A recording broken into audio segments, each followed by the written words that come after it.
Era a véspera de Natal, o último dia de trabalho da faxineira naquela residência silenciosa. Enquanto se preparava para ir embora, algo impossível aconteceu. O filho do milionário, que nunca havia dado um único passo, levantou-se da cadeira de rodas com lágrimas nos olhos e correu em sua direção, como se guiado por um milagre. O que aconteceu depois deixou a todos perplexos. A chuva caía suavemente sobre os telhados de gramado, cobrindo os subúrbios com um véu úmido que fazia cada som parecer abafado, como se o mundo prendesse a respiração antes da véspera de Natal. Cida Medeiros parou diante do portão alto da mansão dos Camargo, como fazia todas as manhãs há 15 anos. Suas mãos pequenas, calejadas pelo trabalho, alcançaram as chaves no bolso do casaco. A chave rangeu na fechadura e a porta pesada se abriu com um gemido suave, revelando um interior que ela conhecia melhor do que a própria casa.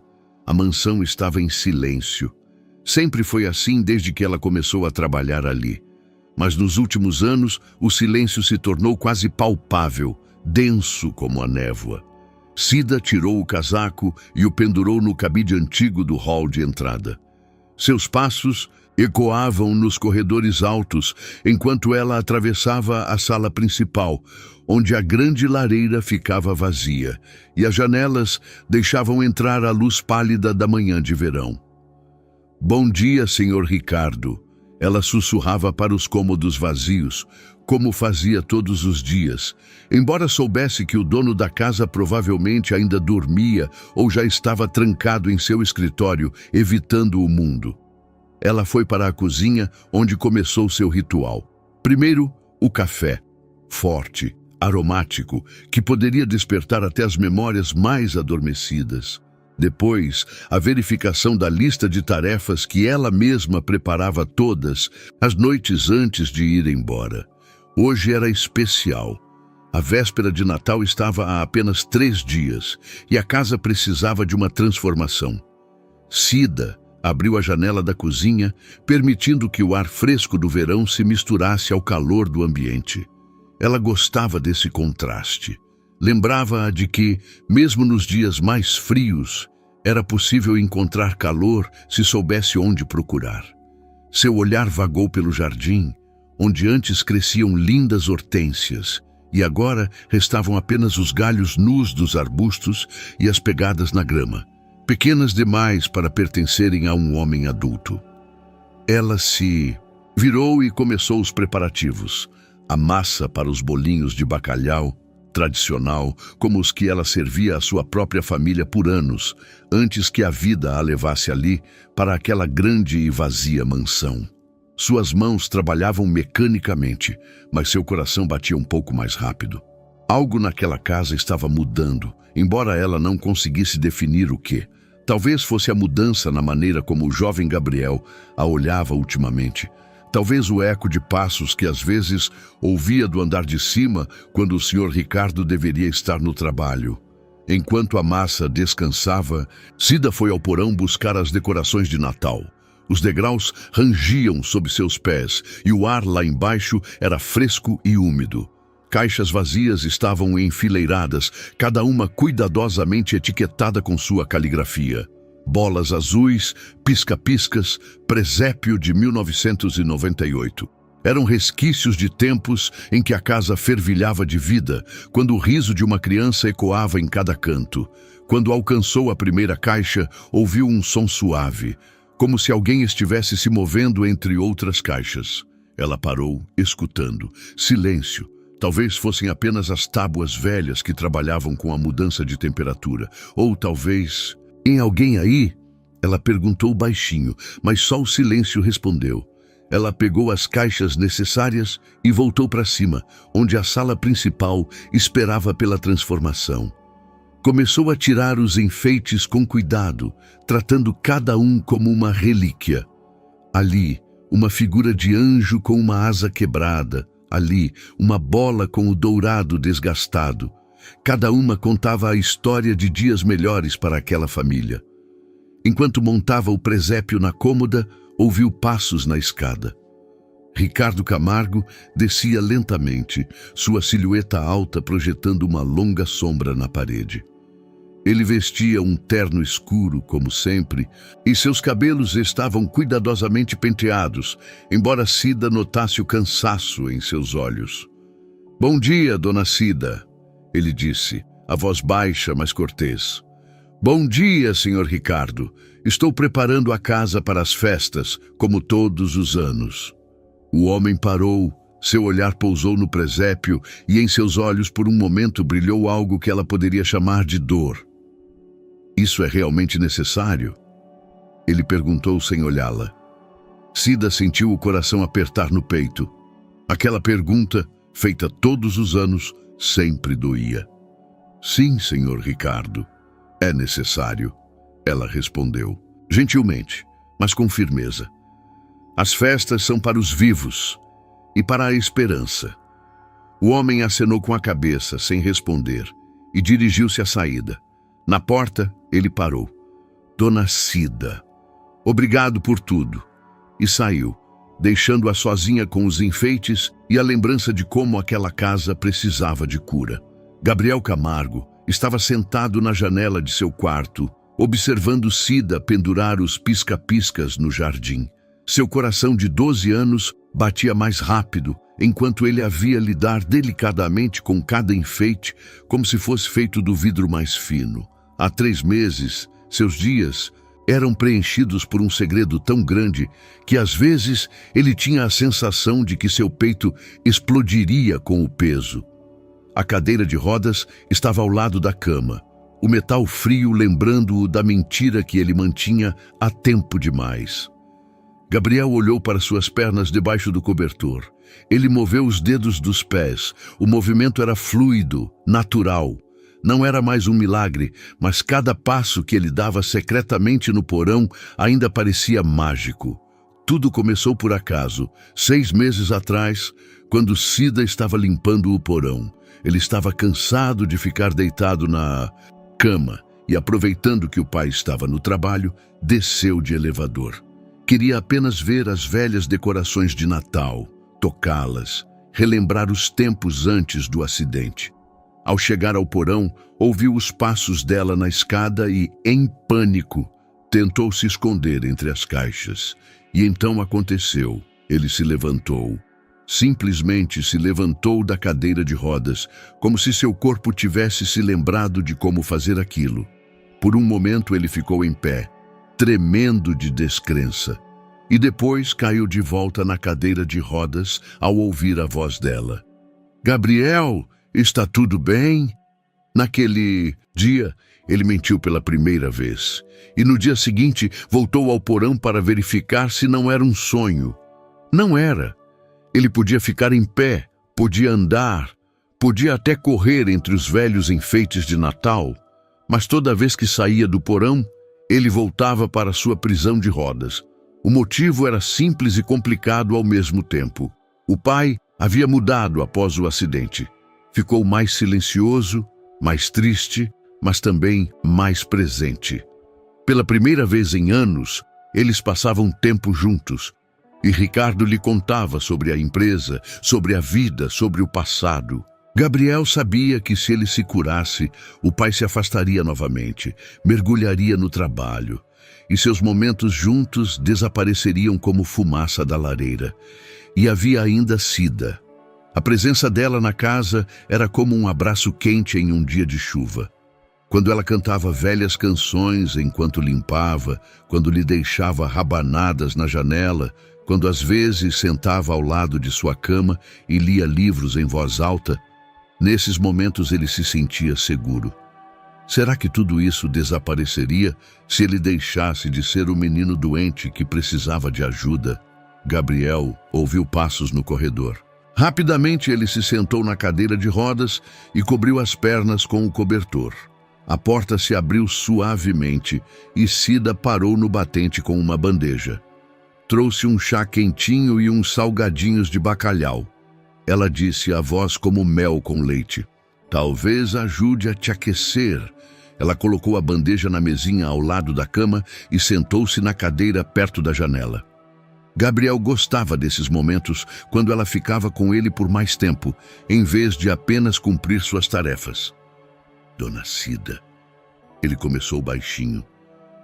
A senhora acredita em milagres? A mulher ergueu as sobrancelhas e em seus olhos brilhou um interesse.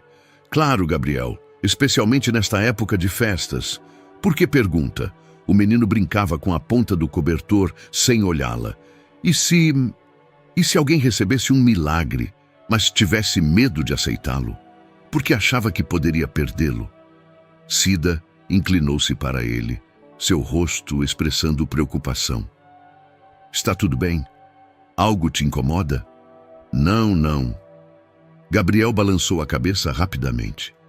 É só uma pergunta. Eu estava lendo um livro sobre o Papai Noel e...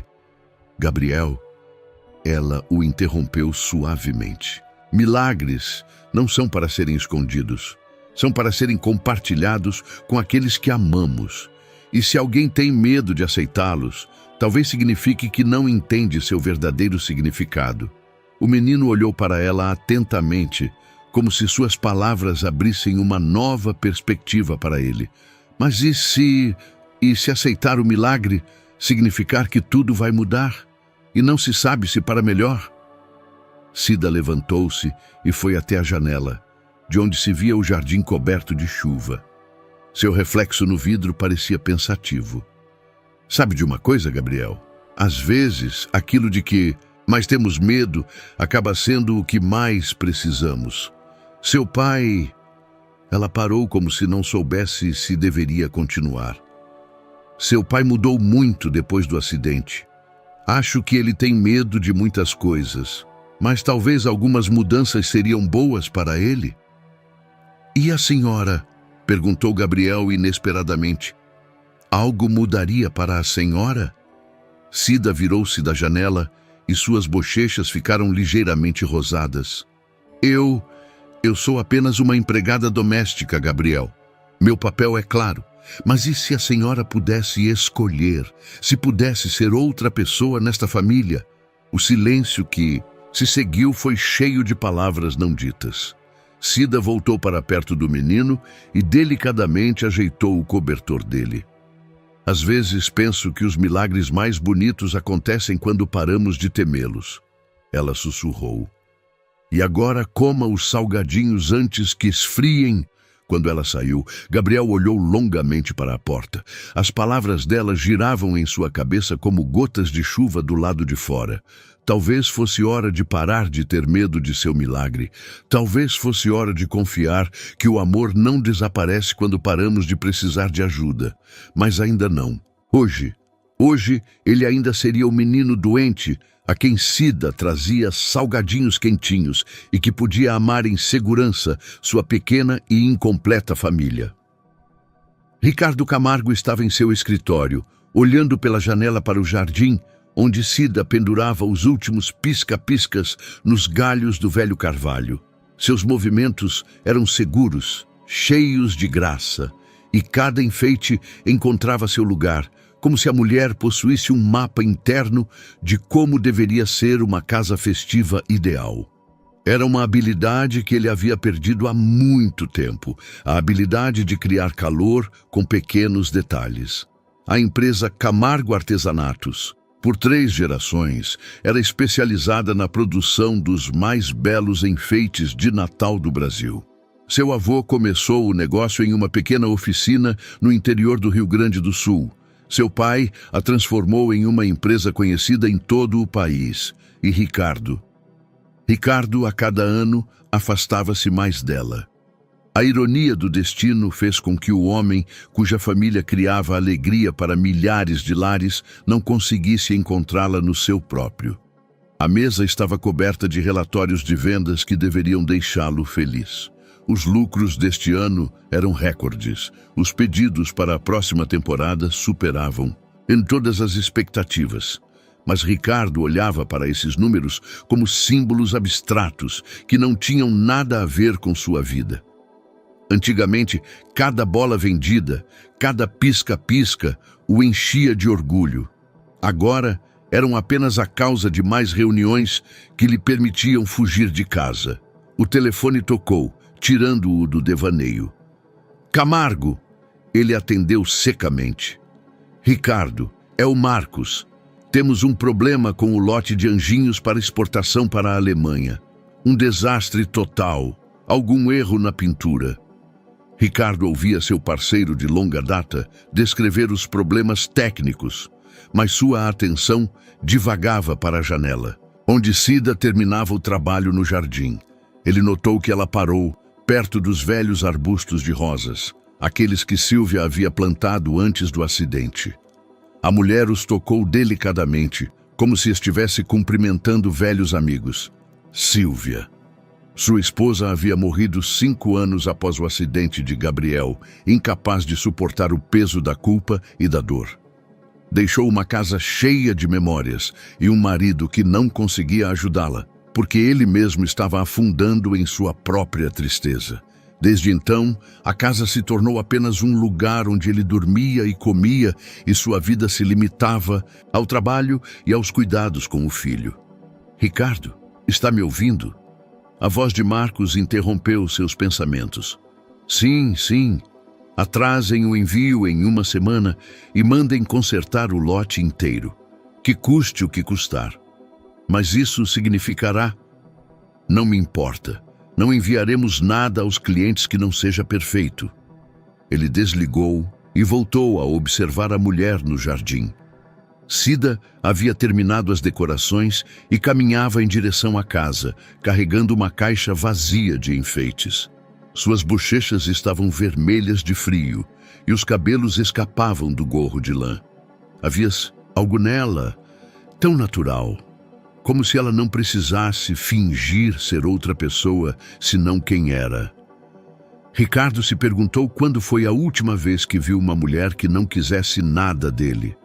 Suas conhecidas do trabalho, ambiciosas, educadas, mas sempre conscientes de sua fortuna e posição social. Cida era diferente. Em 15 anos, ela não pediu aumento, não reclamou de tarefas extras, não tentou despertar seu interesse. Ela fazia o seu trabalho e deixava para trás uma casa que era mais um lar do que antes de sua chegada.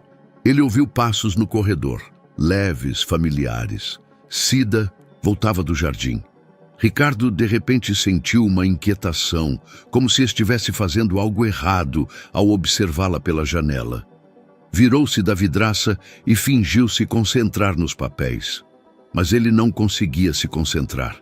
Seus pensamentos voltavam sempre para a imagem da mulher que arrumava cada enfeite de Natal com tanto cuidado, como se cada um fosse importante. Quando foi a última vez que ele mesmo tratou algo com tanta atenção? Quando foi a última vez que algo realmente fez diferença para ele? Ele levantou-se da mesa e saiu do escritório. Pretendia apenas verificar como estavam os preparativos de Natal, mas ao chegar à sala, parou na soleira. Cida estava ajoelhada perto da lareira, arrumando a lenha em uma pilha perfeita. Seus movimentos eram concentrados, cheios de sabedoria prática. A lareira não era usada há meses, mas a mulher a preparava como se naquela noite fosse acender nela a primeira fogueira quente em anos. Dona Cida, ele disse baixinho, não querendo assustá-la. A mulher olhou por cima do ombro e um sorriso gentil apareceu em seu rosto. Desculpe, Sr. Ricardo, não ouvi o senhor entrar. Estou preparando a lareira para a noite de Natal. Pensei que talvez não haverá noite de Natal. Ele a interrompeu rapidamente, mas logo se arrependeu da aspereza em sua voz. Quer dizer, não comemoramos as festas. Cida levantou-se lentamente, sacudindo as mãos para tirar a poeira. Entendo, Sr. Ricardo, mas Gabriel é uma criança. Crianças precisam de tradições, precisam de fé de que o mundo pode ser bonito. O mundo não é bonito, ele disse, olhando para a lenha arrumada. O mundo é um lugar onde crianças de 12 anos sofrem acidentes de carro na véspera de Natal. Cida ficou em silêncio por um momento e depois se aproximou. Mas o mundo também é um lugar onde há pessoas dispostas a criar beleza para os outros todos os dias, mesmo quando elas mesmas se esqueceram dela. Ricardo olhou para ela surpreso. Sua empresa, Sr. Ricardo, todos os anos ela traz alegria para milhares de famílias. Isso também faz parte do mundo. É apenas negócio, ele murmurou, mas as palavras soaram falsas até em seus próprios ouvidos. Não. Cida balançou a cabeça com decisão. Eu vi seus projetos, os esboços antigos no escritório. Cada enfeite foi desenhado com amor. Não era apenas trabalho. Ricardo sentiu um nó na garganta. Ninguém falava de seus projetos assim há anos. Isso foi há muito tempo, ele sussurrou. Mas o talento não desaparece, Sr. Ricardo. Apenas dorme às vezes. Eles ficaram parados em silêncio. Entre eles, queimava um fogo invisível de compreensão. Pela primeira vez em anos, Ricardo não se sentia julgado ou forçado a mudar. Sentia-se apenas visto.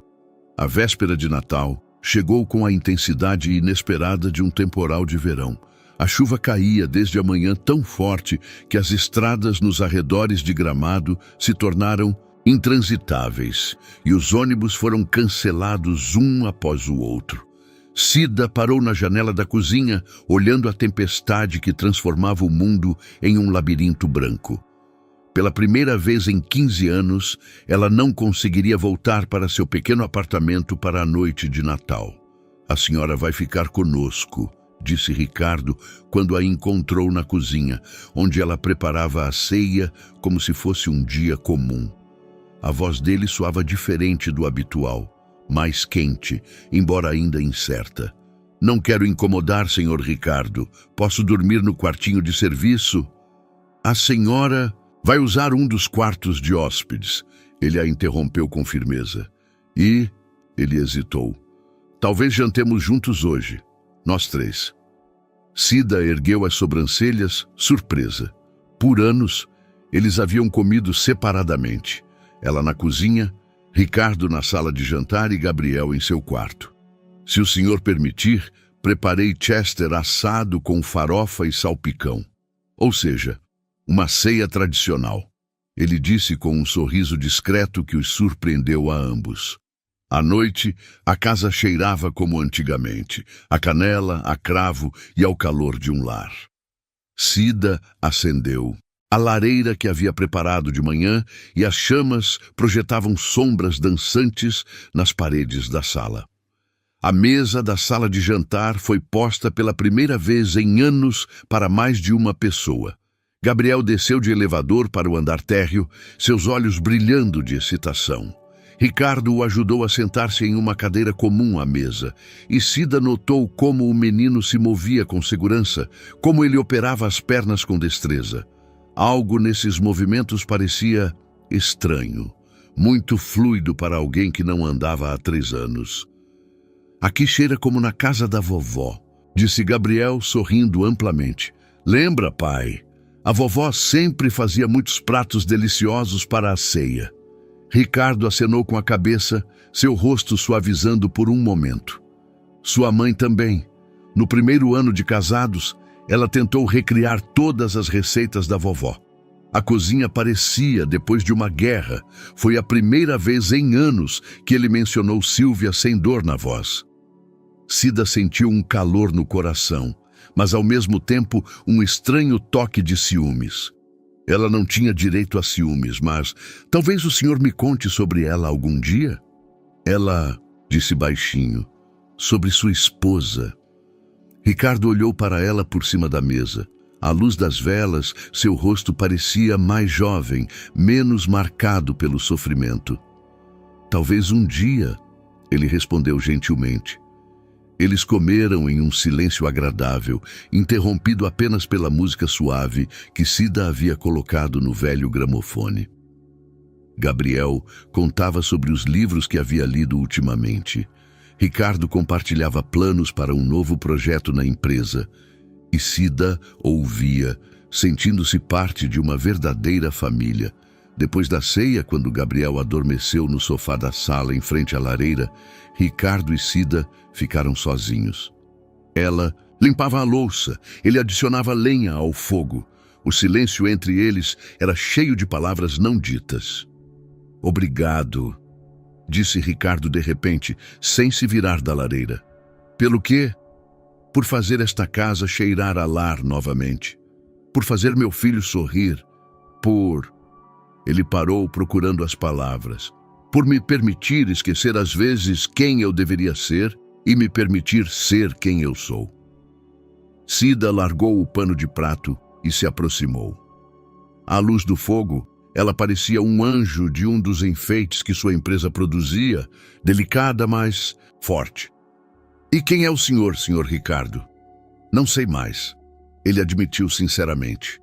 "Antes eu era marido, pai, artista. Agora sou apenas um homem cansado que não sabe como viver." Cida parou ao lado dele, olhando para as chamas. "Talvez não precise saber. Talvez seja suficiente tentar a cada dia." "E você? Quem é você, Cida?" Ele usou seu primeiro nome pela primeira vez sem o Dona no início. O som do seu próprio nome na boca dele fez seu coração bater mais rápido. "Sou uma mulher que ama esta casa e as pessoas nela. Acho que isso basta." Ricardo virou-se para ela e em seus olhos ardia o mesmo fogo da lareira. "Não, não basta. Você merece mais." "Mais o quê?" "Mais tudo. Uma casa própria, uma família própria, alguém que a ame como você merece ser amada." Cida sentiu as bochechas arderem. Eles estavam muito próximos e o ar entre eles estava denso de tensão. "Talvez eu já tenha o que preciso", ela sussurrou. Naquele momento, Gabriel se mexeu no sofá, resmungando em seu sono. Os dois se afastaram, como se o fogo da lareira de repente tivesse ficado muito quente. "Eu o levo para o quarto", disse Ricardo com a voz rouca. Ao levantá-lo, Cida notou que o menino abriu os olhos por um momento e a olhou diretamente. Naquele olhar havia um conhecimento, como se Gabriel entendesse mais do que uma criança de sua idade deveria. Mais tarde naquela noite, deitada no quarto de hóspedes, Cida demorou a adormecer. Atrás da parede, ela ouvia os passos de Ricardo, que também aparentemente não conseguia descansar. Pela primeira vez na vida, ela passava a véspera de Natal não sozinha. Pela primeira vez, se sentia parte de algo maior do que apenas o trabalho. Mas ela também sentia que algo estava mudando. Entre ela e Ricardo, algo perigoso e bonito se desenvolvia ao mesmo tempo. E em Gabriel havia algo misterioso, como se o menino soubesse de coisas que não deveria saber. Naquela noite, ela sonhou com anjos com os rostos dos moradores daquela casa. E quando se levantou de manhã, pela primeira vez em anos, sentiu que talvez os milagres realmente acontecessem. O outono chegou aos arredores de Gramado com uma delicadeza inesperada, como se a própria natureza quisesse curar as feridas do verão. Cida estava ajoelhada no jardim atrás da mansão, plantando hortênsias coloridas no lugar onde antes cresciam as rosas de Sílvia. O sol aquecia suas costas através do suéter fino e o cheiro de terra fresca misturava-se ao aroma dos jasmins precoces. 4 meses haviam se passado desde a véspera de Natal, e algo havia mudado irreversivelmente no ritmo daquela casa. Ricardo ficava mais frequentemente para o jantar, às vezes até a ajudava em pequenos trabalhos. As conversas deles se tornavam mais longas, mais pessoais, e Gabriel parecia mais feliz, mas ao mesmo tempo mais inquieto, como se carregasse um segredo grande demais para um menino de 12 anos. Ela estava pensando nisso quando ouviu um som suave atrás de si. Virou-se e viu Gabriel parado na porta do terraço, em pé, em suas próprias pernas, sem a cadeira de rodas, seguro e ereto, com um buquê dos primeiros lírios nas mãos. Seu coração parou por um momento e depois começou a bater tão rápido que ela temeu que explodisse. Gabriel, ela sussurrou, sem conseguir acreditar em seus próprios olhos. O menino sorriu inocentemente, mas em seus olhos havia um pedido, desesperado e gentil ao mesmo tempo. Dona Cida, por favor, ele começou dando um passo em sua direção. Por favor, não diga ao pai, ainda não. Mas como é possível? Quando... Gabriel se aproximou. Seus passos eram firmes, naturais. Não havia nela a incerteza de alguém que está apenas aprendendo a andar. Isso acontece há meses. Eu treino no porão, entre as velhas decorações. Primeiro eram apenas pequenos movimentos, depois eu conseguia levantar e agora... Ele se iluminou. Agora eu consigo correr. Cida levantou-se lentamente, ainda sem conseguir acreditar no que via. Suas mãos tremiam enquanto ela sacudia a terra do avental. Isso é um milagre, Gabriel. Um verdadeiro milagre. Por que você não quer contar ao seu pai? Ele ficará tão feliz. O rosto do menino escureceu. E se ele parar de precisar de mim? E se ele voltar a trabalhar o dia todo e nós ficarmos estranhos de novo? E se... A voz dele tremia. E se eu não for mais o filho doente que precisa de ajuda, mas apenas uma criança comum com quem não é preciso se preocupar? Cida sentiu o coração partir em pedaços. Aquele menino sábio e carinhoso tinha medo de sua própria cura, porque ela significava a perda da atenção do pai. Gabriel, seu pai te ama não porque você está doente. Mas desde o acidente ele é diferente. Ele a interrompeu. Ele fica em casa, me conta sobre a empresa, às vezes até sorri. E antes ele trabalhava de manhã à noite e eu só o via no jantar. Cida sentou-se no banco do jardim e deu um tapinha no lugar ao lado dela. Gabriel se aproximou e sentou-se, ainda segurando os lírios. E a senhora? Ele perguntou, baixinho. Se eu não precisar mais de ajuda, a senhora vai ficar conosco? Aquela pergunta foi como uma faca no coração. Cida percebeu de repente o quanto ela mesma se tornara dependente daquela família estranha e incompleta. Das conversas diárias com Ricardo, dos sorrisos de Gabriel, da sensação de ser necessária. Não sei, Gabriel, ela respondeu sinceramente. Mas sei que algumas coisas não podem ser construídas sobre mentiras. Mesmo que a mentira pareça proteger as pessoas que amamos. Isso quer dizer que a senhora vai contar a ele? Cida olhou para o menino. Seu rosto jovem, cheio de esperança e medo ao mesmo tempo. Pensou em Ricardo, no quanto ele precisava acreditar em milagres. E então pensou em si mesma, no quanto ela temia ficar sozinha. Te dou uma semana, ela disse finalmente. Uma semana para você mesmo contar a verdade ao seu pai. Se não o fizer, eu o farei. Gabriel acenou com a cabeça, entendendo o peso daquela decisão. Dona Cida, a senhora o ama? Meu pai? A pergunta a pegou de surpresa com sua franqueza. Suas bochechas arderam. Gabriel, isso não é...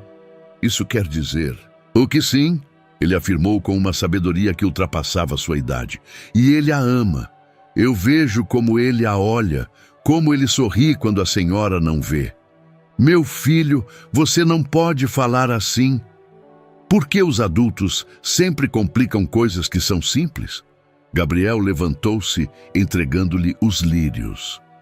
Se eles se amam, deveriam ficar juntos. E eu gostaria disso. A senhora faz o pai feliz e eu quero ter uma mãe. Aquelas palavras a atingiram com a força de um raio. Mãe. Ela nunca havia pensado em si mesma nesse papel. Nunca ousara sonhar que poderia ser algo mais do que uma empregada doméstica naquela casa. Gabriel, eu prometo que vou contar a verdade a ele. Ele a interrompeu. Mas que a senhora também pense na sua verdade. Se a senhora quer ser apenas a dona Cida, ou talvez a mãe do Gabriel e a esposa do pai. O menino se virou e correu de volta para casa, deixando-a sozinha com os lírios e os pensamentos que giravam em sua cabeça como folhas em um vento de outono. Naquela noite, Cida demorou a adormecer 1 semana. Ela tinha 1 semana antes que tudo mudasse. 1 semana antes que o frágil equilíbrio deles fosse perturbado por uma verdade que poderia salvá-los a todos ou destruí-los. E no porão, entre os velhos enfeites de Natal, Gabriel praticava a caminhada, preparando-se para o momento em que deixaria de ser o menino doente e se tornaria apenas um filho que queria que sua família fosse feliz. Os dias se passavam como gotas de chuva que escorrem, cada uma carregando o peso da data que se aproximava. Cida observava Gabriel e Ricardo durante os jantares juntos, vendo a tensão que crescia no menino a cada hora. Ricardo não notava nada. Estava muito absorto nos novos projetos da empresa, sobre os quais falava com um entusiasmo que não mostrava há anos.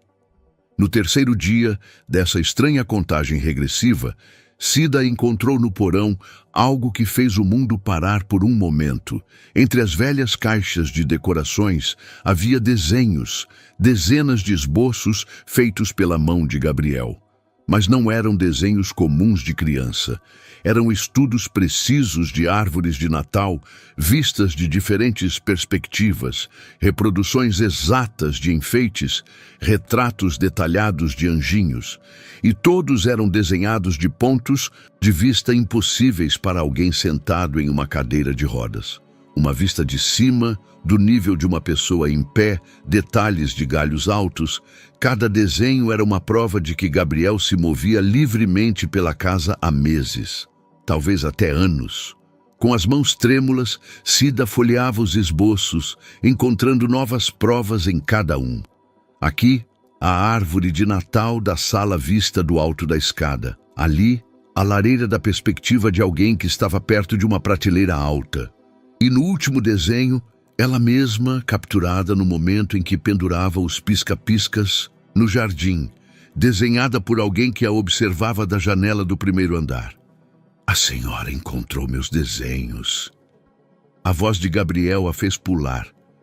O menino estava parado na escada do porão. Seu rosto estava pálido, mas em seus olhos ardia a determinação de um adulto. Gabriel, esses desenhos... Ela começou, ainda segurando os esboços. Eu sei o que a senhora está pensando. Ele desceu. Seus passos eram firmes. A senhora está pensando que eu menti para todos por muito tempo. E não foi assim.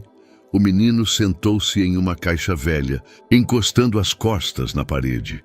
No primeiro ano após o acidente, eu realmente não conseguia andar. Minhas pernas estavam fracas. Eu não as sentia. Mas depois... Lentamente comecei a recuperar a força. Comecei a praticar aqui, em segredo. Por que, Gabriel? Por que todo esse tempo? O pai estava feliz, ele disse simplesmente. Pela primeira vez desde a morte da mãe, ele estava realmente feliz. Ele me contava sobre o trabalho, ficava em casa, cozinhávamos juntos. E antes ele trabalhava de manhã à noite e eu só o via no jantar. Cida sentiu o coração apertar de dor. Aquele menino de 12 anos sacrificava sua infância para que o pai se sentisse necessário. E depois a senhora chegou. Gabriel continuou, sorrindo gentilmente. E eu vi como o pai mudava ainda mais, como ele sorria quando a senhora não via, como ele olhava longamente pela janela quando a senhora trabalhava no jardim. Pensei que, talvez, se eu ficasse doente por mais tempo, a senhora e ele se apaixonariam. Gabriel, mas eu estou errado, não estou? Em sua voz havia uma maturidade que partia o coração. A mentira não pode ser o fundamento do amor. Foi o que a vovó disse antes de morrer. Cida sentou-se ao lado dele no chão frio do porão, entre as caixas cheias de memórias de tempos melhores. Seu pai te ama como você é, Gabriel, não porque você precisa de ajuda. Mas e se eu me curar e ele voltar a trabalhar até tarde e se esquecer de mim? E se não? E se a sua cura lhe der a maior alegria do mundo? Gabriel pegou um dos desenhos, aquele em que ele a havia desenhado. Dona Cida, se o pai soubesse a verdade, a senhora ficaria conosco? Sem uma criança doente em casa, a senhora ainda seria necessária? Aquela pergunta atingiu diretamente seu maior medo. Por tantos anos, ela fora necessária apenas como ajuda, como solução para um problema. E se não houvesse mais problemas para resolver? Não sei, ela respondeu sinceramente. Mas sei que a verdade é melhor do que a mentira mais bonita. Então eu vou contar a ele hoje. Hoje? Sim. Depois do jantar, Gabriel levantou-se endireitando os ombros. Mas a senhora pode ficar comigo? Caso ele fique bravo. Cida acenou com a cabeça, embora sentisse que seu próprio mundo estava à beira de um abismo. Claro, estarei com você. Quando eles saíram do porão, Gabriel parou na escada. Dona Cida, a senhora pode me prometer uma coisa? O quê? Que aconteça o que acontecer, a senhora não vai embora logo. Que a senhora dará uma chance a todos nós para nos adaptarmos à nova situação. Ela olhou em seus olhos jovens e sábios e viu neles o eco da dor de seu pai. O medo de ser abandonado, de ficar sozinho. Prometo, ela sussurrou. Mas quando preparava o jantar naquela noite, suas mãos tremiam tanto que mal conseguia segurar a faca para cortar os legumes. Em algumas horas, tudo mudaria. Em algumas horas, ela descobriria se o lugar que amava como sua própria casa ainda seria seu lugar ou se tornaria apenas uma memória. E em seu quarto, Ricardo se preparava inconscientemente para receber o presente mais maravilhoso de sua vida. E não tinha ideia de que, junto com ele, poderia perder a mulher que começara a amar. O jantar começou como qualquer outro, desde a véspera de Natal. Na mesa redonda da sala de jantar, à luz das velas que Cida havia acendido por hábito. Ricardo contava sobre o novo contrato com uma empresa europeia. Seus olhos brilhavam com um entusiasmo que não mostrava há anos. Gabriel estava sentado em sua cadeira de rodas, mas Cida notou como ele brincava nervosamente com a ponta do guardanapo, como olhava para o pai a todo momento, como se procurasse o momento certo. "Pai!" o menino disse de repente, interrompendo a história sobre os novos modelos de bolas de Natal. "Preciso te contar uma coisa." Algo em sua voz fez Ricardo parar imediatamente. Ele largou o garfo e olhou para o filho com atenção. "O que aconteceu, Gabriel?" O menino lançou um olhar rápido para Cida, que acenou com a cabeça encorajadoramente. Ele respirou fundo. "Quero te mostrar algo, mas primeiro você precisa me prometer que vai ouvir a história inteira antes de ficar bravo." Ricardo franziu a testa, a preocupação estampada em seu rosto. "Gabriel, você me preocupa. Do que se trata? Prometa." "Está bem, eu prometo." Gabriel colocou as mãos nos braços da cadeira de rodas e lentamente, muito lentamente, começou a se levantar. Primeiro com dificuldade, como se as pernas estivessem fracas após muito tempo sentado, depois com mais segurança. E quando finalmente se levantou ereto, um silêncio tão profundo tomou a sala que era possível ouvir o tic-tac do relógio no hall. Ricardo olhava para o filho com a boca aberta, sem conseguir acreditar em seus próprios olhos. Seu rosto passou por toda uma gama de emoções, do choque à alegria, à preocupação e de volta ao choque. Quando ele gaguejou. "Eu consigo andar, pai. Eu consigo andar há meses." Gabriel deu um passo em direção ao pai, depois outro. Ricardo levantou-se tão abruptamente que derrubou a cadeira. "Isso é impossível. Os médicos disseram." Os médicos estavam errados. Ou Gabriel parou no meio do caminho até o pai. "Ou eu me curei e eu não queria te contar." "Você não queria?" A voz de Ricardo estava embargada, como se mal conseguisse sair da garganta. "Por que você não quis me dizer que meu filho podia andar?" Cida viu a alegria no rosto do homem ceder lugar à dor e à incompreensão. Ela sabia que era aquele momento para o qual Gabriel se preparava e que ele mais temia. "Porque eu tinha medo de que você parasse de precisar de mim", disse o menino com a voz baixa e embargada. "Depois do acidente, você começou a conversar comigo. Pela primeira vez desde a morte da mãe, você realmente me notou. E antes você estava sempre ocupado." Ricardo recuou um passo, como se aquelas palavras fossem um golpe físico. Você pensa que eu te amo só porque você está doente? Não? Sei! Gabriel irrompeu em choro, mas ainda estava de pé. "Não sei de nada. Só sei que quando eu estava doente, você ficava em casa. Você jogava comigo, lia livros para mim, me contava sobre a vovó e o vovô. E agora você provavelmente vai trabalhar até tarde de novo, porque não terá que se preocupar comigo." Ricardo ficou petrificado, olhando para o filho que chorava e que ainda não se aproximara dele. Por um longo tempo, a sala de jantar permaneceu em silêncio, interrompida apenas pelos soluços de Gabriel. "Há quanto tempo?" perguntou Ricardo. Finalmente sua voz baixa e controlada. "Há quanto tempo você podia andar?" Desde o verão passado." 9 meses. Ricardo acenou com a cabeça como se estivesse calculando algo na memória. 9 meses de mentiras. "Pai, E você sabia?" Ricardo virou-se de repente para Cida. "A senhora sabia disso?" Cida sentiu o sangue sumir do seu rosto. Nos olhos de Ricardo havia uma fúria que ela nunca havia visto antes. "Eu descobri há uma semana." Ela respondeu baixinho, mas honestamente. "Há uma semana." Ricardo riu amargamente. "E durante essa semana eu jantei com meu filho, que fingia ser deficiente, e com uma mulher que o ajudou nessa mentira." "Senhor Ricardo, não é assim." "Como não é assim?" A voz dele ficou gélida e calma, o que era pior do que um grito. "Como não é assim, dona Cida? Meu filho fingiu ser deficiente por 9 meses, e a senhora soube disso por uma semana e não me disse nada. Eu dei um tempo a ele." "Tempo? Para quê? Para inventar outra mentira?" Gabriel correu para o pai, agarrando sua mão. "Pai, não é culpa dela, eu que pedi para ela não contar."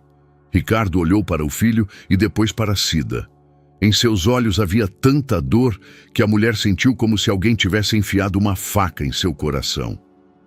"Estou indo embora", ele disse baixinho. Preciso pensar. Pai, por favor." "Não." Ricardo balançou a cabeça. "Não consigo olhar para vocês agora. Não consigo." Ele saiu da sala de jantar, deixando para trás apenas o som da porta batendo. Pela janela, Cida o viu caminhar pelo jardim em direção ao portão, sua silhueta diminuindo na luz dos postes. Gabriel caiu na cadeira e escondeu o rosto nas mãos. "Estraguei tudo", ele soluçou. "Eu sabia que ele ficaria bravo, mas pensei que ele ficaria um pouco feliz também." Cida se aproximou dele e o abraçou. O menino estava quente e tremia, tão diferente da imagem da criança fraca que ela carregava no coração por meses. "Você não estragou nada, Gabriel. Você disse a verdade. Isso foi uma coisa corajosa. E se ele nunca mais me perdoar? E se ele me deixar para sempre agora?" Cida não sabia o que responder. Ela mesma estava com o coração partido e não tinha certeza se Ricardo perdoaria a qualquer um deles. Mas ela sabia de uma coisa. Pela primeira vez em meses, ela se sentia uma verdadeira mãe, abraçando uma criança assustada que precisava de consolo. "Seu pai te ama", ela sussurrou. "Agora ele está ferido, mas ele te ama, e com o tempo ele vai entender." Mas enquanto dizia essas palavras, ela mesma não tinha certeza se acreditava nelas. Ricardo voltou para casa às 3 da manhã, quando Cida já havia há muito tempo deitado Gabriel para dormir e ela mesma estava na cozinha, olhando para um chá frio. Ela ouviu a chave na fechadura, passos silenciosos no hall, mas não saiu para encontrá-lo. Não sabia o que dizer, e cada palavra parecia ter o potencial de causar mais dano. Nos 3 dias seguintes, a casa era como uma biblioteca fora do horário, silenciosa, fria, cheia de inscrições ilegíveis e livros fechados. Ricardo saía cedo de manhã e voltava tarde da noite, evitando qualquer contato. Gabriel andava pela casa como um fantasma. Sua alegria pela liberdade de movimento recuperada foi sufocada pelo peso do silêncio paterno. E Cida cumpria suas obrigações mecanicamente, sentindo que cada dia poderia ser o último naquele lugar. No 4º dia, Ricardo não foi trabalhar. Cida o encontrou na biblioteca, sentado diante de uma mesa cheia de documentos e olhando para um velho álbum de fotos. Quando ela entrou para arrumar, ele não levantou a cabeça. "A senhora pode ficar", ele disse baixinho. "Preciso conversar com a senhora." Cida parou perto da porta, sem ousar se aproximar. Ricardo finalmente olhou para ela, e em seus olhos havia um cansaço tão profundo que parecia atingir a própria alma. Havia verdade entre nós. Houve algo verdadeiro por um momento? A pergunta a atingiu como um tapa. Por um momento ela não conseguiu proferir uma palavra. Cada momento foi verdadeiro, Sr. Ricardo. Cada sorriso, cada conversa, cada refeição juntos. Mas eles se baseavam em uma mentira. Gabriel não precisava dessa atenção. E eu... Ele parou, procurando as palavras. E eu me comportava como um idiota, sentindo-me importante porque tinha um filho doente. Não é assim. Gabriel precisava da sua atenção, do seu amor. Isso não foi uma mentira. Ricardo fechou o álbum e recostou-se na cadeira. Durante 3 dias, pensei sobre tudo isso, sobre cada jantar juntos, sobre cada momento em que pensei que éramos uma família. E sabe o que é o pior? É que ainda sinto falta disso, mesmo sabendo que era falso. Não era falso, disse Cida com paixão, aproximando-se um passo. Os sentimentos eram verdadeiros, a necessidade de proximidade era verdadeira, o amor era verdadeiro. Amor? Ricardo olhou para ela com dureza. De que amor a senhora fala, Cida? Seu nome soou em sua boca como uma acusação. Ela sentiu que estava à beira de um precipício. Poderia dizer a verdade e pular, ou mentir e permanecer segura em seu papel de ajuda. Do meu amor por esta casa, por vocês dois. Ela parou e depois acrescentou baixinho. E do seu amor por seu filho, que não depende se ele está doente ou saudável. E nós? Ele perguntou, levantando-se da cadeira. E o que houve entre nós naquela noite junto à lareira? Cida sentiu o coração bater forte no peito. Era o momento que ela temia e esperava ao mesmo tempo. Não, sei, ela respondeu sinceramente. Não sei o que foi e se tem algum valor agora que tudo desmoronou. Desmoronou porque você não confiou em mim o suficiente para dizer a verdade. Não disse porque tinha medo de perder o que tínhamos. Tinha medo de ficar sozinha. Essas palavras provocaram um silêncio tão profundo que era possível ouvir o tic-tac do relógio do hall e o canto distante dos pássaros lá fora. Então, você ficaria comigo por pena? Por falta de alternativa? Não, ela exclamou, surpresa com a força de suas próprias emoções. Eu ficaria porque me apaixonei por esta casa e pelas pessoas nela. Me apaixonei pelo senhor, Ricardo, e pelo seu filho. E queria proteger esse amor, mesmo que fosse construído sobre bases incertas. Ricardo se aproximou, tão perto que ela sentiu o cheiro de sua colônia e o calor de seu corpo. E quanto ao fato de que eu deveria decidir se quero estar com você ou não, E quanto ao fato de você ter me tirado o direito de escolha, escondendo a verdade? Cida sentiu as lágrimas se acumularem em seus olhos. Ricardo tinha razão. Protegendo a todos da dor, ela os privara do direito de tomar decisões conscientes. Me desculpe, ela sussurrou. Pensei que estava fazendo o certo, mas estava errada. Sim, você estava errada. Ricardo virou-se e foi até a janela. E agora não sei em quem posso confiar. Não sei se o que sinto por você é um sentimento verdadeiro ou apenas gratidão pelos cuidados com um filho que não precisava deles. Essas foram as palavras mais cruéis que ela poderia ouvir. Significavam que o que eles haviam construído por meses poderia ser apenas uma ilusão. Entendo, ela repetiu, tentando controlar o tremor na voz. Se o senhor quer que eu vá embora... Não sei o que quero, ele a interrompeu. Só sei que preciso de tempo para repensar tudo do zero, para entender o que é verdadeiro e o que foi apenas um jogo. Cida acenou com a cabeça, embora a palavra jogo atravessasse seu coração como uma faca. Quanto tempo o senhor precisa? Não sei. Ricardo não se virou da janela. Talvez seja melhor se nos afastarmos por um tempo. Isso nos permitirá a todos entender o que realmente queremos. E Gabriel é meu filho. Vou aprender a ser pai dele de novo, pai de um menino que pode andar. Cida sentia seu mundo desmoronar. Tudo pelo que ela havia trabalhado por anos, tudo o que ela havia amado estava sendo esquecido. Entendo, ela repetiu porque não tinha outras palavras. Quando ela saía da biblioteca, Ricardo finalmente se virou. Cida, ele chamou baixinho.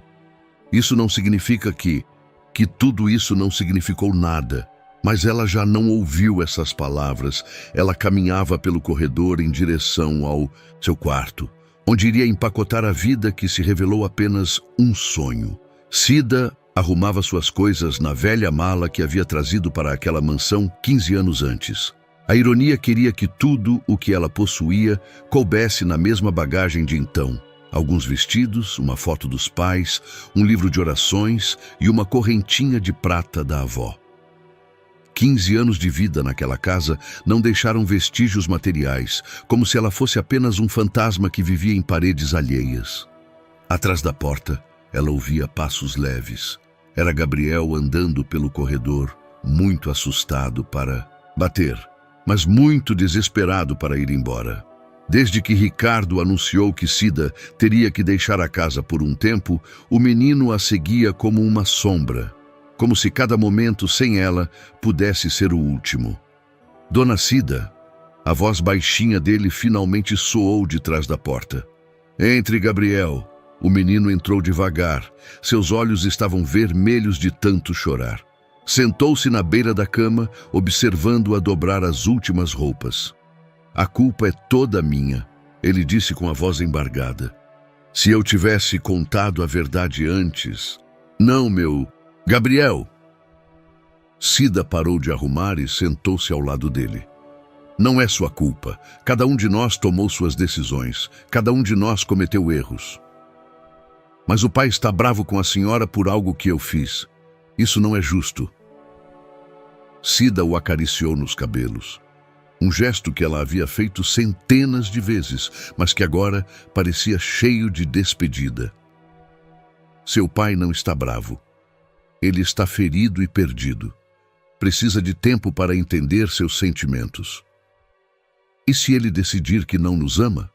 Perguntou Gabriel, sua voz tão baixa que ela mal a ouvia.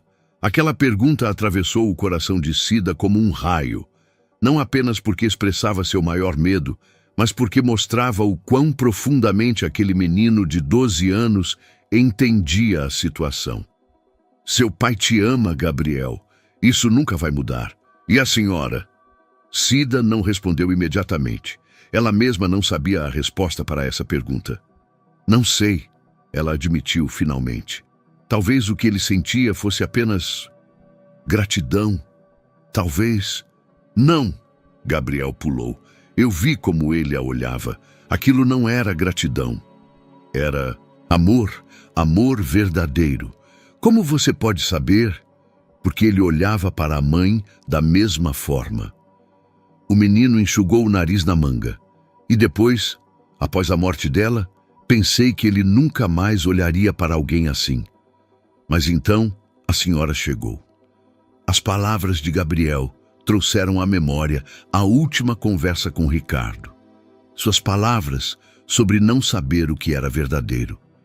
Talvez ele realmente estivesse apenas grato pelos cuidados que ela proporcionava ao filho dele.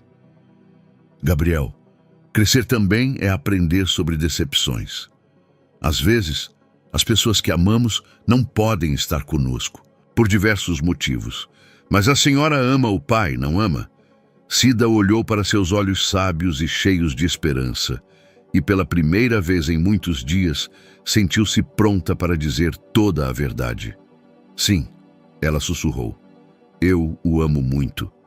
Então por que a senhora desiste? Não desisto. Eu o deixo tomar a decisão. Se eu voltar, quero saber que é porque ele me quer, e não porque se sente obrigado. Gabriel permaneceu em silêncio por um longo tempo, olhando para suas mãos. Dona Cida, se o pai decidir que quer de volta, a senhora volta.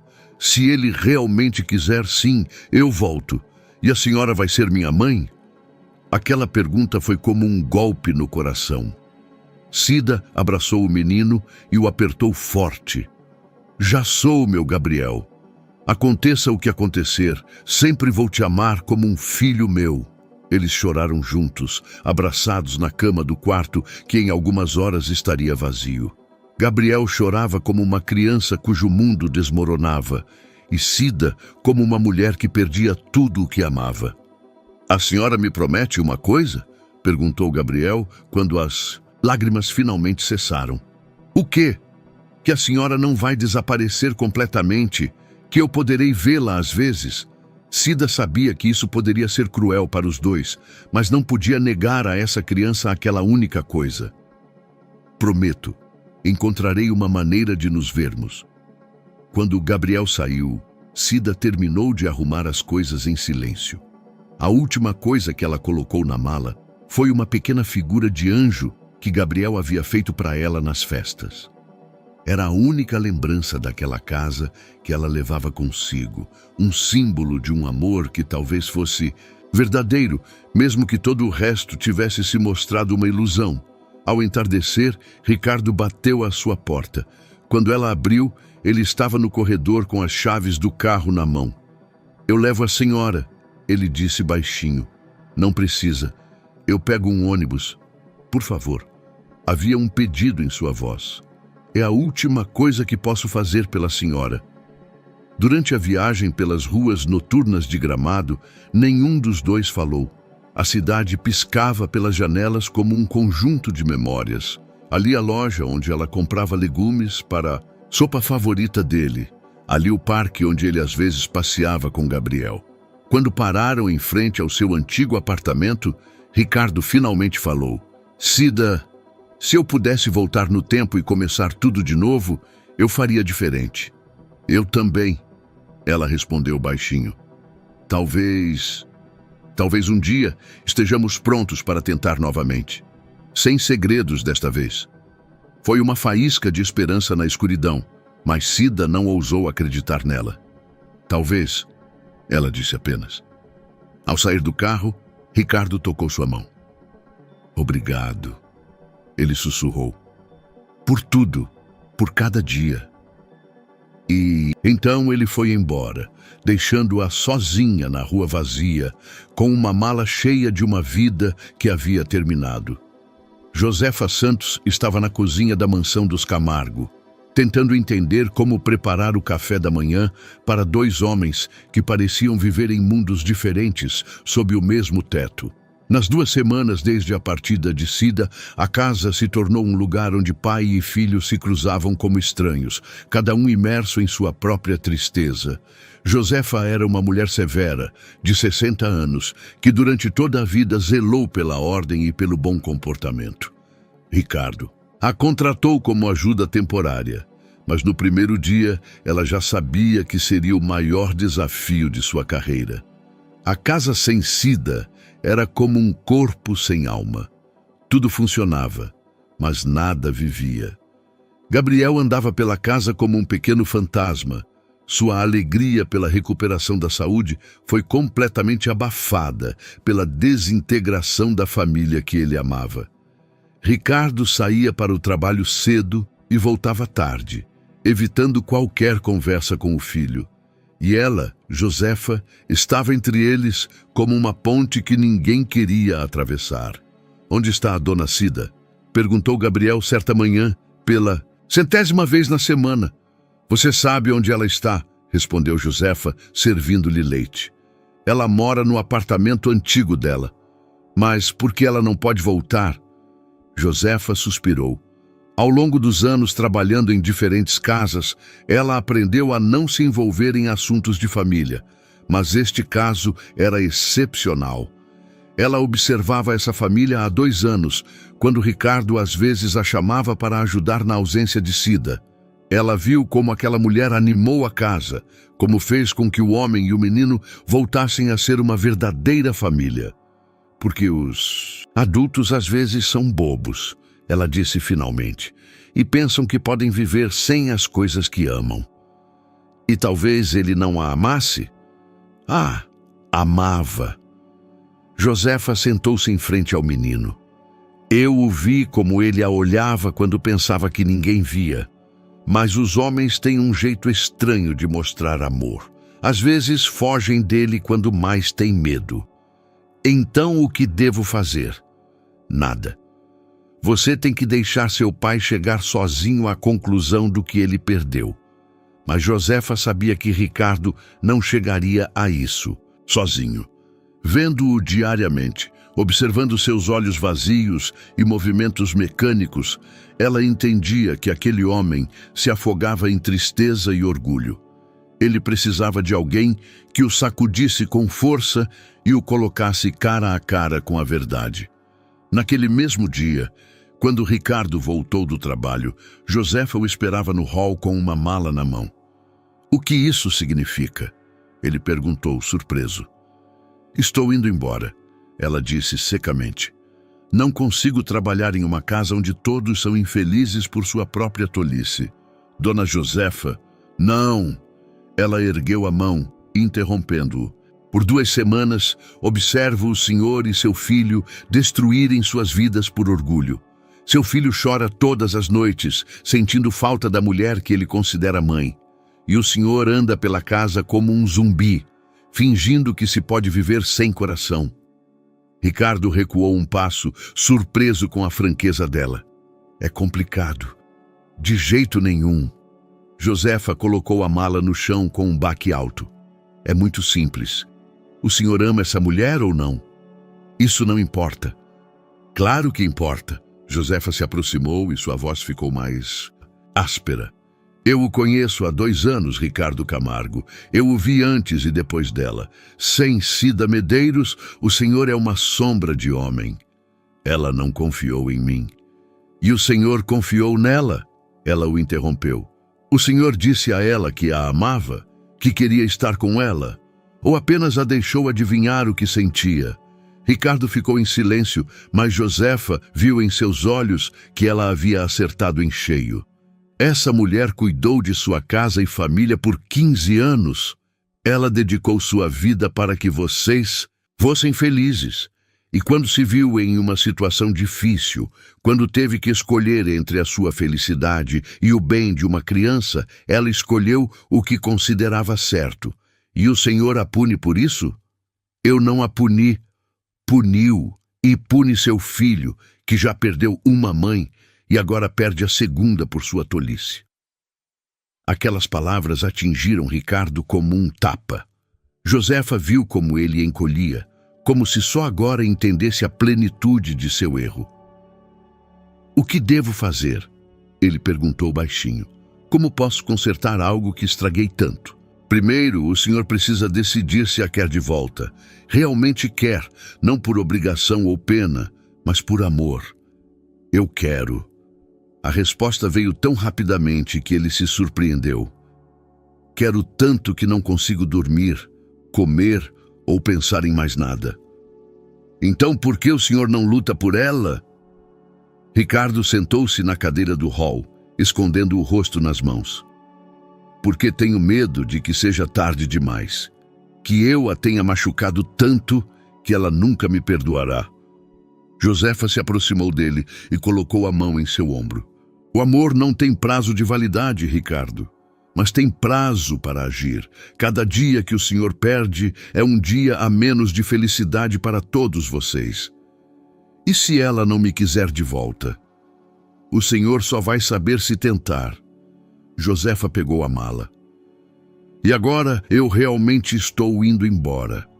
Voltarei quando nesta casa reinar o amor em vez da tristeza. Ao sair, ela parou na porta. Ah, e mais uma coisa. Seu filho também precisa de um pai que saiba perdoar. Ele aprenderá com o senhor como tratar as pessoas que o decepcionam. O senhor quer que ele aprenda que o amor desaparece quando alguém comete um erro? Após sua saída, Ricardo ficou sozinho no hall, cercado pelo silêncio de uma casa que havia deixado de ser um lar. Lá em cima, ele ouvia os passos suaves de Gabriel, o menino que recuperara a capacidade de andar, mas perdera a fé de que o amor pode ser mais forte que os erros. Pela primeira vez em 2 semanas, Ricardo sabia o que precisava fazer. A questão era se ele teria coragem de fazê-lo. Cida vivia em seu antigo apartamento, como em um museu de seu próprio passado. Cada objeto a lembrava dos tempos antes da mansão dos Camargo, de uma vida que agora parecia pálida e plana, como uma fotografia em preto e branco.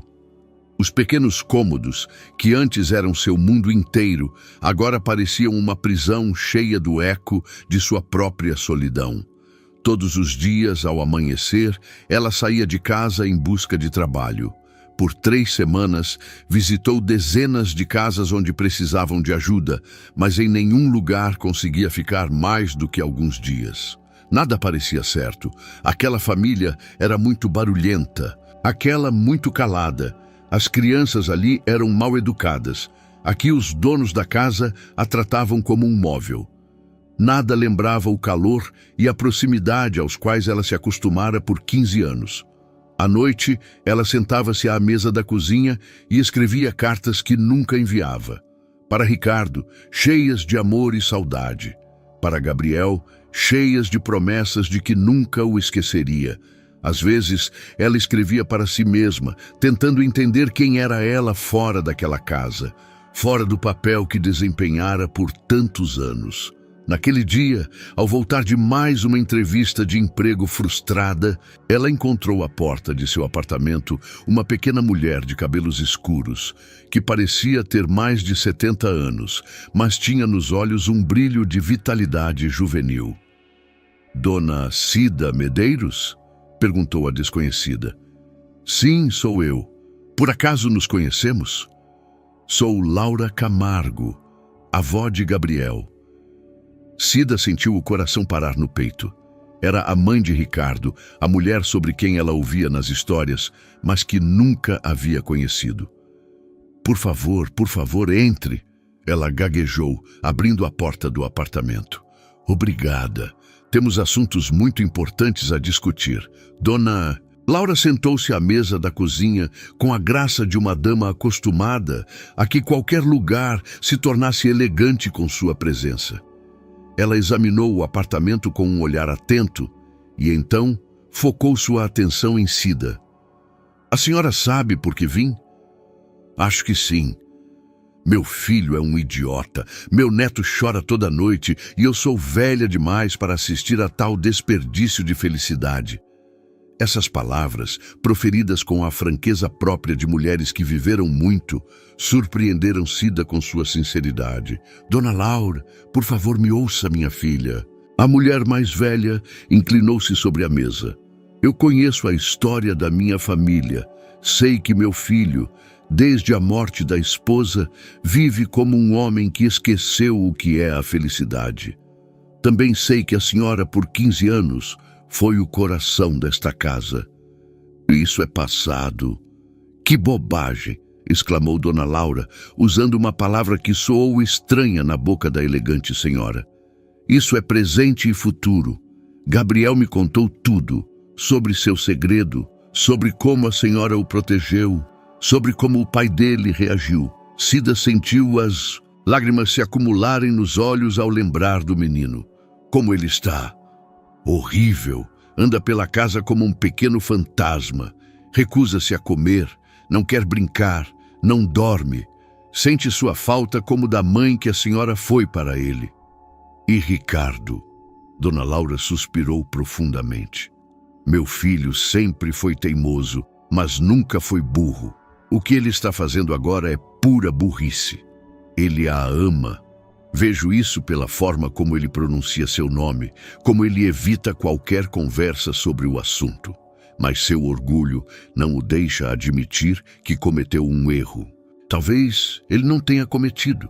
Talvez ele apenas tenha entendido que o quê? Que ele não a ama. Dona Laura olhou para ela com dureza. Minha filha, estou neste mundo há 78 anos. Eu vi o amor verdadeiro e vi a falta dele. O que meu filho sente por você é amor verdadeiro. O problema é que ele é um covarde. Cida ficou em silêncio, sem saber como responder a uma avaliação tão direta. O que a senhora sente pelo meu filho? Perguntou Dona Laura diretamente. Eu o amo, respondeu Cida sem hesitação. Eu os amo os dois, mas não posso forçar ninguém a... Não precisa forçar ninguém, só precisa dar a eles a chance de corrigir os erros. Como? Dona Laura pegou na bolsa e tirou um envelope. Daqui a uma semana, no domingo, Gabriel completa 13 anos. Serão seus primeiros anos desde que ele pode andar. Ele planeja uma pequena festa, só a família e alguns amigos. Isso é lindo, mas... Especialmente para a senhora, ele pediu que preparassem coxinhas de bacalhau. Como a senhora fazia, Cida sentiu o coração apertar de amor por aquele menino corajoso, que mesmo em sua tristeza pensava nela. Mas o pai dele não vai querer me ver lá. O filho não contou ao pai que a convidou. Nos olhos de Dona Laura brilhou um sorriso brincalhão. Será uma surpresa. Não posso simplesmente... A senhora pode e deve. Esse menino precisa de sua presença no dia mais importante de sua vida. E meu filho precisa de uma lição para admitir seus sentimentos. Dona Laura levantou-se, endireitando sua pequena silhueta. A festa começa às 4. A senhora trará as coxinhas e será tratada como um membro da família, o que a senhora sempre foi. E se Ricardo, se ele me expulsar? Então ele terá que fazer isso na frente de toda a família e amigos, e eu acredito que ele não é tão burro. Na porta, Dona Laura parou e olhou para Cida com carinho. Minha filha, às vezes precisamos lutar pelo que amamos. Não porque temos garantia de vitória, mas porque algumas coisas valem o risco. Quando a senhora se foi, Cida ficou sentada na cozinha por um longo tempo, segurando o envelope, com o convite. Pela primeira vez em semanas, ela sentiu uma faísca de esperança. Talvez realmente fosse hora de parar de se esconder e começar a lutar por sua felicidade. O domingo chegou com um sol ameno de outono que fazia a mansão dos Camargo parecer saída de um cartão postal antigo. Cida estava diante do portão 15 para as 4, segurando nas mãos uma bandeja de salgadinhos caseiros quentinhos e um pequeno pacote lindamente embrulhado para Gabriel. O coração batia tão forte que ela temia que todos o ouvissem.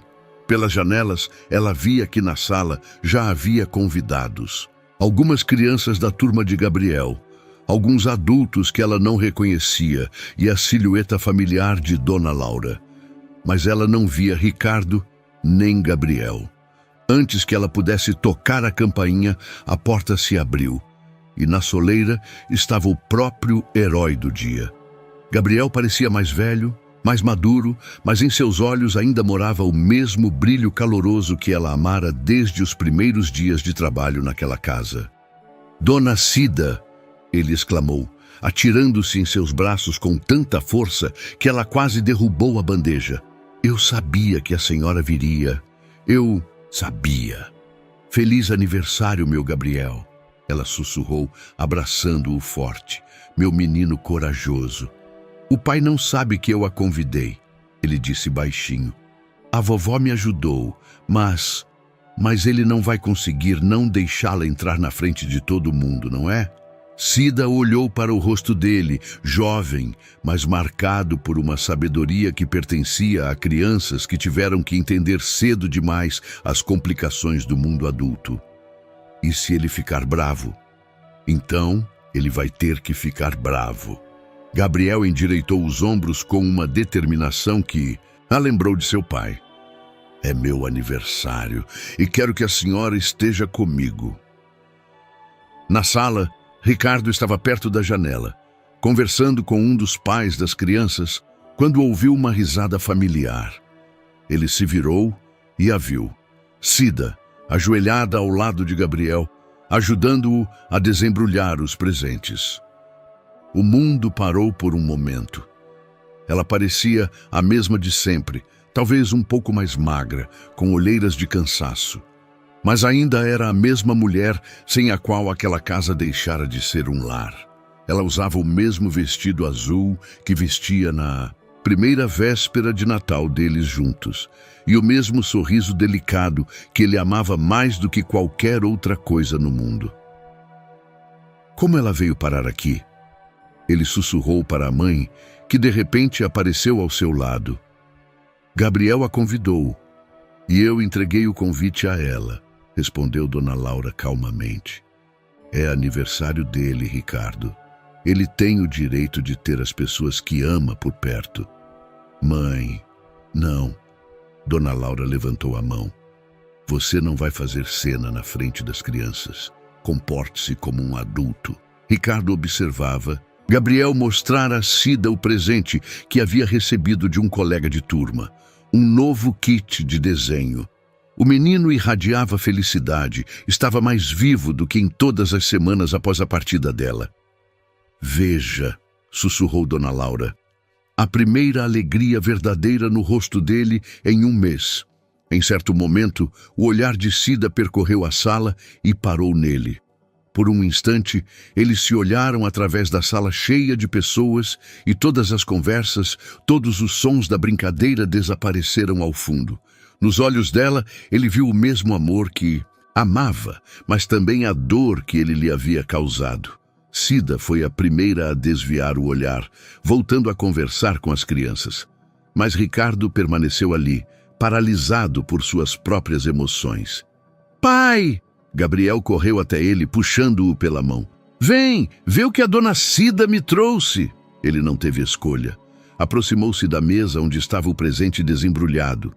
Uma linda miniatura artesanal de árvore de Natal, de madeira pintada à mão, com pequenos enfeites que se moviam. Eu fiz isso à noite, disse Cida baixinho, sem olhá-lo. Pensei que você poderia adicionar novos enfeites a cada ano. É o presente mais lindo que já ganhei, disse Gabriel, e em sua voz havia lágrimas de felicidade. Hora do bolo! Exclamou Dona Laura, quebrando o silêncio tenso. Quando os convidados se reuniram ao redor da mesa, Gabriel soprou as velas, desejando baixinho algo que ninguém ouviu, mas todos os adultos na sala podiam adivinhar. Depois de cortar o bolo, as crianças saíram para o jardim e alguns adultos se espalharam por outros cômodos. Cida começou a arrumar a mesa, fazendo-o automaticamente, como há anos. Não precisa, disse Ricardo aproximando-se. Você não é mais... Eu sei quem não sou, ela o interrompeu baixinho. Mas Gabriel é meu filho, independentemente de tudo, e quero ajudar em seu aniversário. Eles estavam lado a lado à mesa, arrumando a louça em um silêncio que estava cheio de todas as palavras que não conseguiam dizer. Obrigado, disse Ricardo finalmente. Pelo presente, por ter vindo, por fazer ele sorrir de novo. Ele te ama, respondeu Cida. Te ama incondicionalmente. Não tenha medo desse amor. Cida, ele começou, mas Nesse momento, Gabriel entrou correndo na sala com outras crianças. Dona Cida, será que a senhora pode ficar para o jantar? Por favor, é meu aniversário. Todas as crianças começaram a ecoar seu pedido e Cida olhou para Ricardo, buscando uma resposta em seus olhos.